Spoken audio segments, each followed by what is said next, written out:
Are you truly our child? My father's incredulous gaze met mine, scrutinizing my report card as it sprawled open before us.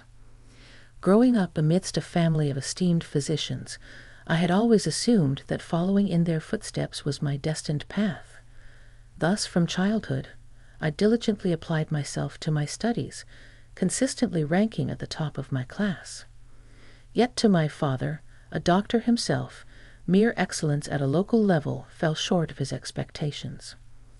In his eyes, success had to transcend the national stage to hold any true merit. Repeatedly bombarded with this lofty standard, my reverence for the medical profession gradually eroded. My name is Emily, born to a lineage of doctors alongside my older sister Jessica. We were the progeny expected to carry forth the family legacy. Unlike me, Jessica effortlessly excelled, basking in the favoritism of our parents. Her every accomplishment was celebrated, her slightest whim indulged. I couldn't help but envy her privileged position. Constantly measured against Jessica's towering achievements, I was consistently found lacking. Despite the 5-year age gap between us, my inability to mirror her successes was perceived as a personal deficiency. Over time, my parents' attention waned, diverted entirely towards Jessica's pursuits. Even in moments of stress, Jessica's verbal assaults and occasional physical outbursts went unreported for fear of disbelief. Enrolled in a prestigious college preparatory school, I harbored no aspirations of pursuing higher education. Enduring relentless verbal abuse, I made the decision to leave home, securing a part-time job to sustain myself. Graduating from high school, I found solace in employment at a tourist hotel, free from the toxic environment I once called home.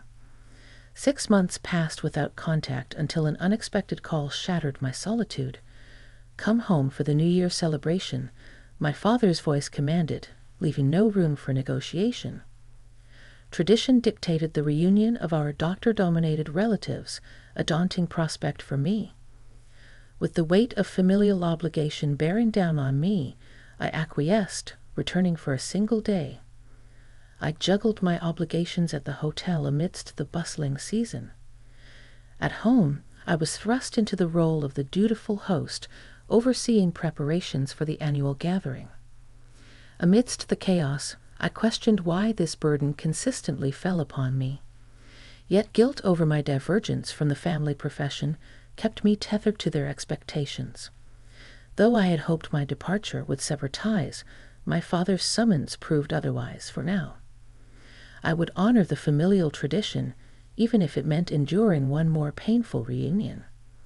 I had meticulously planned my homecoming to be swift, using my job as a convenient excuse. However, upon arrival, my father's booming voice shattered my resolve. "You're late. Everyone's arriving soon. Why didn't you come back yesterday?" He scolded, dismissing my work obligations as mere excuses. Rushing past his reprimand, I entered a house devoid of any semblance of comfort. I dutifully carried out my assigned tasks under my mother's watchful eye, devoid of any sense of relief in returning home.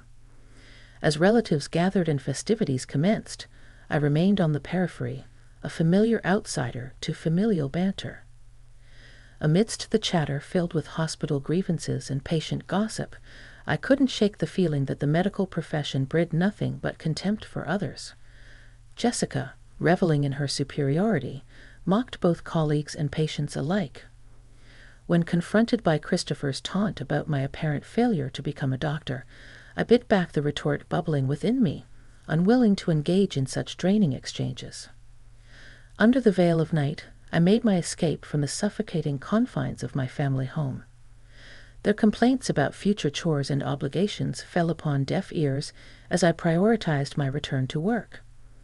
Boarding the bus with no change of clothes, I left behind the annual charade, content to maintain the fleeting connection with my family.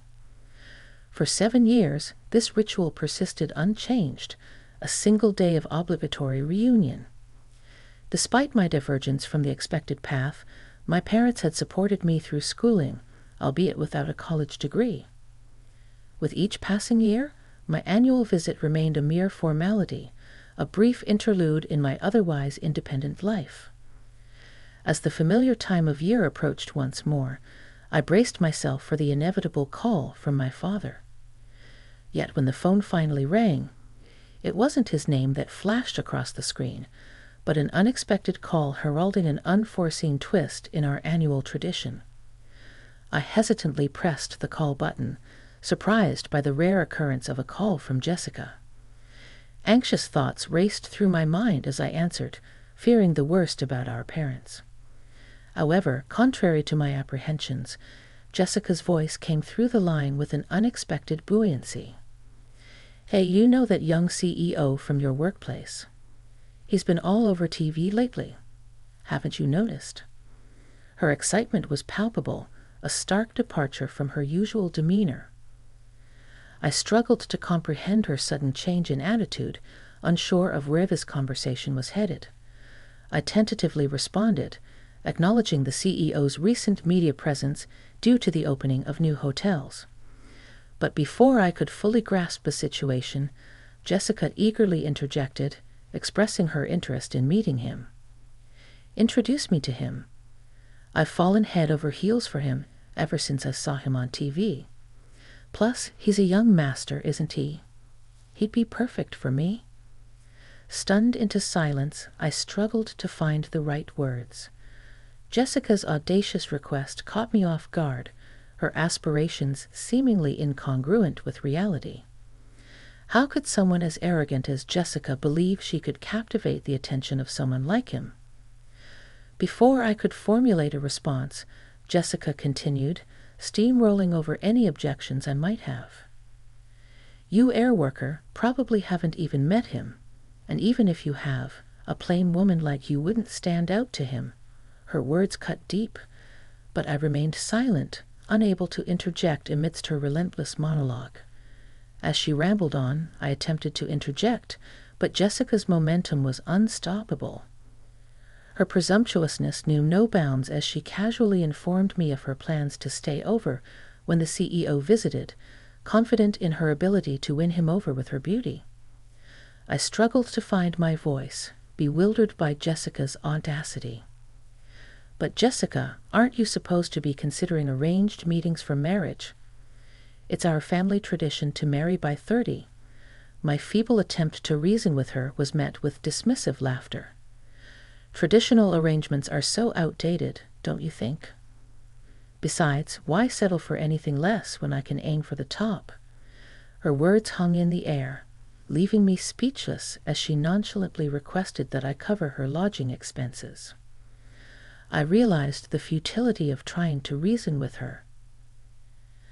With a heavy heart, I resigned myself to the absurdity of the situation, dreading the inevitable clash between Jessica's fantasies and reality. I was taken aback by the mention of arranged meetings. Hadn't Jessica already undergone that process? The thought of it left me disheartened, knowing the limited pool of suitable candidates. Just the other day, I was introduced to a 35-year-old man as a potential match. His suitability left much to be desired, leaving me with a sinking feeling. Observing Jessica's disdain for her arranged meeting partners only added to my disappointment. But her contempt for tradition didn't mean I was obligated to introduce her to Alexander. I firmly informed her it wasn't feasible and ended the call. A month later, I begrudgingly returned home for New Year's Day, intending to fulfill my familial duties before making a swift exit. However, this year, my relatives seemed unusually fixated on my employment at a hotel. "Working at a hotel, Emily? I'm surprised you can handle such a menial job," Christopher remarked, echoed by Mom's impressed tone about my ability to manage a job deemed less essential than theirs. Even Dad chimed in, expressing relief that my absence spared him from neighborhood gossip. The weight of their collective disappointment washed over me, confirming what I already knew. I was considered an embarrassment. Jessica's laughter only added insult to injury, her mockery cutting deep. But her words ignited a fire within me. In that moment, I shed the facade of compliance and unleashed pent-up emotions. Jessica, you're 30 years old, 5 years my senior. What's your plan? With such lofty expectations, you'll find yourself left behind, I retorted, fueled by frustration. My outburst incited fury from Dad, demanding an apology. Yet their unwavering support for Jessica remained unchanged. She was their golden child, and I'm merely an afterthought. If that was to be my reality, then so be it. I longed for our family of 3 to remain together forever, but the reality was far from my wishful thinking. Despite Daddy's escalating rage, I stayed inwardly, knowing my sentiments would only stoke his anger further. What's with that attitude? Who do you think raised you? Daddy's voice boomed, punctuated by Mom's solemn nodding. The echoes of their disapproval were mirrored by the relatives, their collective consensus a suffocating weight upon me. Fed up with the suffocating atmosphere, I braced myself to speak, only to be met with Daddy's cutting remark, branding me a failure who brought shame upon our family. His mocking expression fueled my resolve as I gathered my belongings, ready to depart. I will be returning after this year, I declared firmly, my words hanging in the air as I made my way to the exit, expressing gratitude for everything up until now. I stepped outside, the weight of my decision settling upon me as I reached the door. The sound of a car pulling up outside caught my attention. Peering out, I spotted a luxury car parked nearby. My parents and Jessica emerged, their curiosity piqued by the arrival. To my surprise, the driver was none other than Alexander, the president of my company. With a smile, I apologized for the delay, explaining that I was just leaving. "It's about time," Alexander replied, his smile hinting at an understanding that transcended words. With a casual farewell, I left my stunned family behind, their shock palpable as Alexander approached Daddy, leaving me to wonder about the unforeseen turn of events. I apologized for the delayed greeting, I began, before leaning in close to Alexander. "He's my fiancé. We're getting married next month," the announcement hung in the air, met with a mixture of surprise and disbelief. "Huh, was that Jessica's voice? My parents or both?" I chuckled, though my intention to invite them to the wedding was non-existent. With no lingering attachment to this house, I doubted I'd ever return. It became evident that this wasn't the place for me after all. After Alexander's proposal, I felt compelled to explain my situation to him, shedding light on the strained dynamic within my family. Their understanding was immediate, especially after hearing about the hospital's tarnished reputation, a subject Jessica had also broached. Ignoring my family's stunned reactions, I continued, divulging my involvement in a new hotel project near Daddy's hospital. During local research, unsettling truths about Daddy's place surfaced, multiple medical malpractices and scams. Daddy's face paled at the revelation, and I couldn't help but question his involvement. "Are you sure it's okay?" I pressed, referencing Jessica's association with the hospital as well. According to locals, their reputations were the worst, a damning reflection on our family. The weight of the situation settled heavily upon us. Like father, like daughter, as the phrase referring to Daddy and Jessica hung in the air, casting a shadow over our family integrity. Feeling somewhat responsible, I expressed my determination to succeed in the hotel business and restore faith within the community. In stark contrast, Daddy and Jessica appeared visibly shaken, their once assured fates crumbling under the weight of scrutiny and realization. I confided everything in my fiancé Alexander, who, without unnecessary interruption, simply opened the passenger door. Our paths crossed right after I left home under the previous president's administration. Alexander, the future president, worked alongside me in the field, and our camaraderie blossomed into a close friendship. It was later revealed that he fell in love with me at first sight, in stark contrast to past experiences of being overlooked. My hard work was finally recognized and appreciated. I took pleasure in my efforts, and Alexander seemed to admire that quality. When the opportunity arose, he stepped up as president after the previous one fell ill and proposed to me 6 months ago. His request for my support resonated deeply with me. Since accepting his proposal, I've delved into various areas of study, particularly focusing on business. I discovered a newfound enjoyment in learning, realizing that my aversion wasn't to studying itself, but rather to the narrow path I felt pressured to follow in becoming a doctor. As I prepared to step into the car, Daddy's voice pierced the air with a familiar question, but with a smile. Calmly, I declared, "I'm no longer a daughter of this house. Goodbye." With that, I left my bewildered family behind, the car silently whisking me away.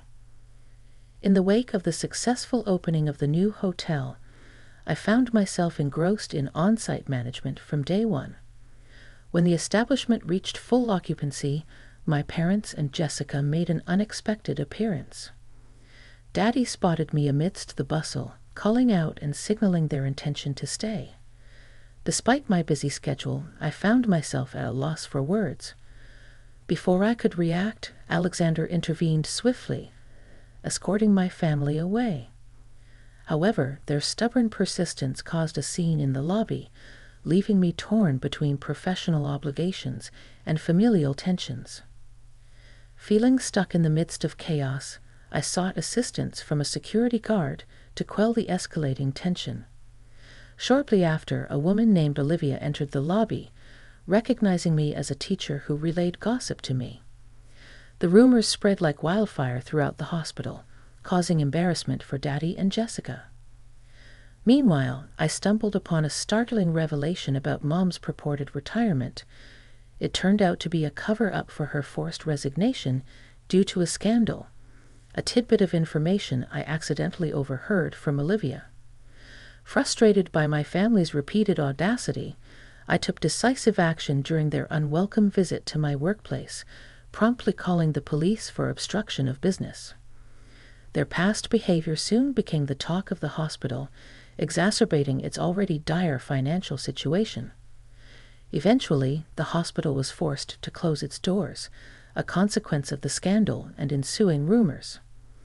Not long after passing by my family's first failed home, I noticed its vacancy, a poignant sign of their financial distress. Rumors circulated about Jessica's failed matchmaking endeavors, perhaps spurred by the local gossip that ultimately drove them away. With a changed phone number and no intention of reconnecting, I severed ties with my family for good. With the successful launch of the new hotel and my upcoming wedding to Alexander, both my professional and personal life are on an upward trajectory, brighter than ever before.